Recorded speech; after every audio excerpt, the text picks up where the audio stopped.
না না, তেমন কিছু নয়। সুব্রত খুব সলজ্জভাবেই পাশের বাড়ির মেয়েটি যে ছাদে বেড়াচ্ছিল তার নামটি জিজ্ঞেস করলো। মেয়েটি উত্তর দিল, আমার নাম শুক্লা। সুব্রত প্রায়শই ছাদে যায়। ও একটু প্রকৃতি প্রেমিক, ওই আকাশ বাতাসের দৃশ্য দেখে আনন্দ পায় আর কি। মেয়েটা মাঝে মাঝে ছাদে ওঠে। দুজনের মধ্যে কোনোদিনই কথা হয়নি। সেদিন সুব্রত ওর নামটা জিজ্ঞেস করলো।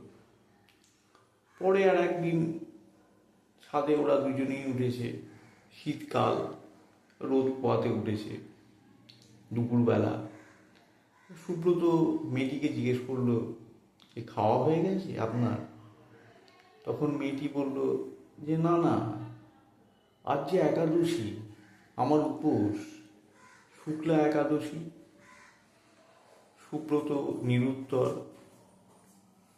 কিছুক্ষণ মাথা নিচু করে দাঁড়িয়ে সুব্রত নিচে নেমে গেল।